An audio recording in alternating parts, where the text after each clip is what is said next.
सूत जी वर्णन करते हुए कहते हैं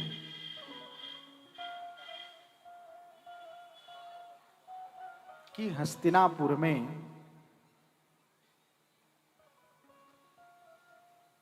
कौरव और पांडव हैं। धृतराष्ट्र राज्य संभाल रहा है। पांडवों से पक्षपात कर लिया कौरवों ने।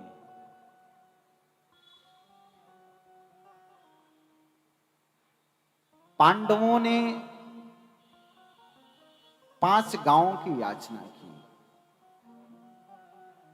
कि केवल मुझे 5 गांव मिल जाए तो मैं अपना जीवन यापन कर लूंगा, मुझे संपूर्ण राज्य नहीं चाहिए। कौरवों ने देने से मना कर दिया।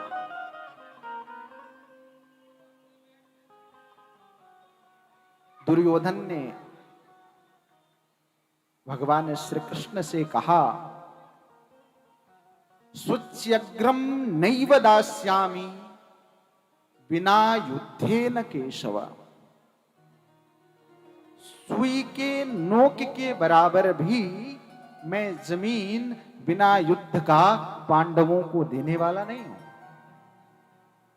भगवान श्री कृष्ण शांति वार्ता लेकर गए थे।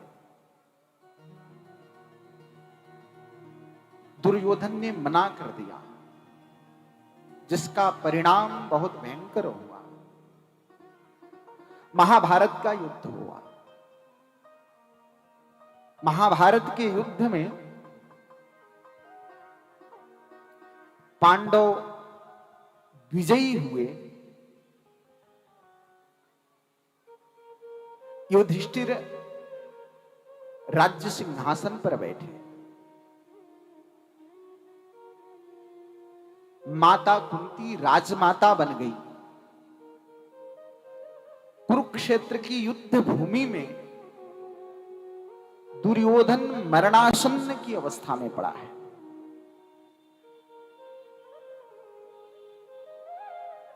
उसी कुरुक्षेत्र में एक दिन अश्वत्थामा पहुंचा। अपने मित्र दुर्योधन से कहा कि मित्र, तुम मुझे सेनापति बना दो, मैं तुम्हें विजय दिलवा दूंगा। दुर्योधन ने कहा कि मित्र, सेना हो तब तो मैं तुम्हें सेनापति बनाऊं। सारी सेनाएं तो मारी गई, अब मैं तुम्हें कैसे सेनापति बना दूं। अश्वत्थामा की कामना थी सेनापति बनने की, लेकिन वो बन नहीं पाया। दुर्योधन ने अपने रक्त से लेकर के और अश्वत्थामा के मस्तक पर तिलक कर दिया। यह अश्वत्थामा कौन है? तो गुरु द्रोणाचार्य के पुत्र अश्वत्थामा है। इसने एक दिन रात्रि में पांडवों के 5 पुत्र एक शिविर में सो रहे हैं। पांडव भगवान श्री कृष्ण के साथ अपने शिविर से कुछ दूर हैं, विजय उत्सव मना रहे हैं। मध्य रात्रि में गया और जाकर के सोते हुए उन 5 बालकों के सर को काट करके ले आया और दुर्योधन को दिया। दुर्योधन जैसे ही हाथ में लिया, वो बालकों के सर थे। दुर्योधन पहचान गया। कहा, अरे मित्र अश्वत्थामा, तुमने बहुत बड़ा अनर्थ कर दिया। ये पांडव नहीं है, ये पांडव पुत्र है, और तुमने पांडव पुत्रों को मार करके बहुत बड़ा अपराध किया, बहुत बड़ा पाप किया है। तुम्हें पांडव जीवित नहीं छोड़ेंगे। तुम अभी यहां से भाग जाओ। उसी समय अश्वत्थामा वहां कुरुक्षेत्र से पलायन किया। प्रातः काल हुआ। द्रौपदी ने देखा कि मेरे 5 पुत्रों को मार दिया गया, रो रही हैं। अर्जुन रथ लेकर के अश्वत्थामा को ढूंढते, पकड़ कर लाए। और द्रौपदी के सामने रख दिया। द्रौपदी से कहा कि देखो, सबसे बड़ा अपराधी आपका है, क्योंकि आपके 5 बेटे को मारा है इसने। द्रौपदी रो रही है, रोते हुए भगवान के तरफ देखती हैं। पांडव, भीम, नकुल, सहदेव, अर्जुन उस समक्ष देखती है। द्रौपदी ने एक बहुत अच्छी बात कही कि मेरे 5 पुत्र गए हैं। पुत्र का वियोग क्या होता है, ये मुझसे अच्छा कोई नहीं जान सकता। कहते हैं कि किसी ने आपके जीवन में कोई एक उपकार कर दिया हो, उस पूरे उपकार को जीवन भर स्मरण रखना चाहिए। उसके बाद भले ही वो आपका कितना भी अहित क्यों ना कर दे, इस बात का स्मरण करते हुए अर्जुन से, भीम से द्रौपदी निवेदन करती हैं कि यह अश्वत्थामा आपके गुरु का पुत्र है। गुरु का पुत्र गुरु के समान ही होता है। मैं यह मानती हूं कि इसने मेरे 5 पुत्रों को मार दिया। अब मेरे पुत्र वापस तो नहीं आ सकते, मेरे पुत्र जीवित तो नहीं हो सकते।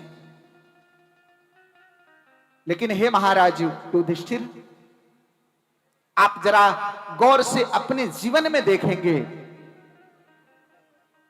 तो इस अश्वत्थामा के पिता के कितने बड़े उपकार आपके जीवन में हैं। आप गांडीवधारी अर्जुन हैं, तो उसके पीछे इस अश्वत्थामा के पिता आचार्य गुरु द्रोण हैं। आप यदि महाबली भीम हैं, तो आपके पीछे आचार्य गुरु द्रोण की कृपा है। आप धर्मराज युधिष्ठिर हैं, तो आपके पीछे आचार्य गुरु द्रोण की कृपा है। मैं जानती हूं कि एक पुत्र का वियोग कितना असहनीय होता है। इस अश्वत्थामा की मां गौतमी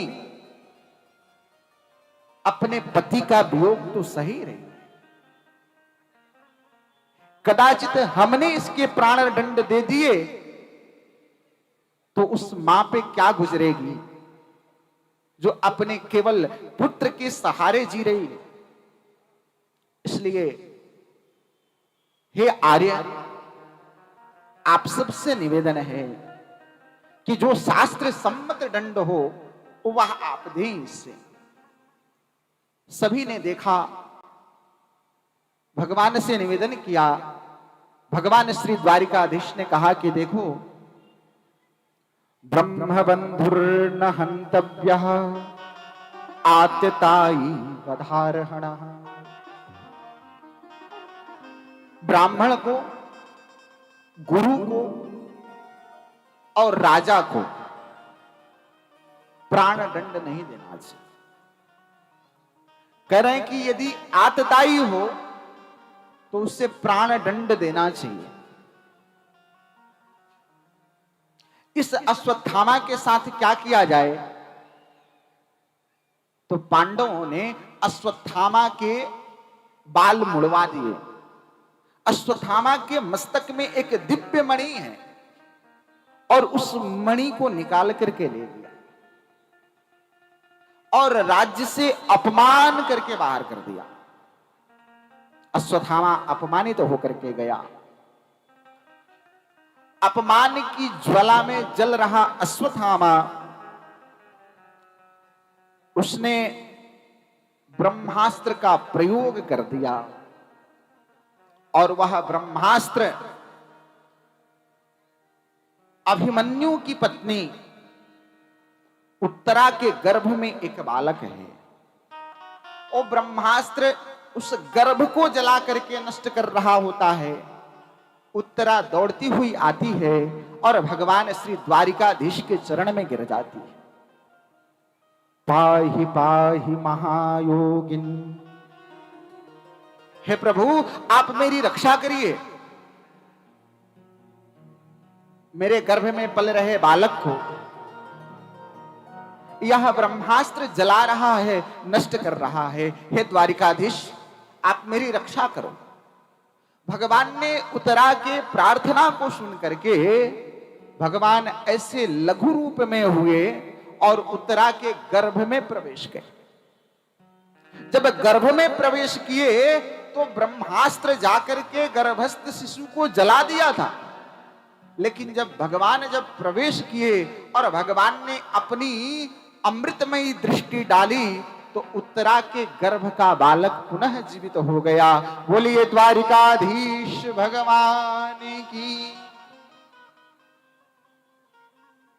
जब उत्तरा के गर्भ का बालक जब जीवित हुआ तो वह बालक देख रहा है कि मेरी रक्षा करने के लिए कौन आया।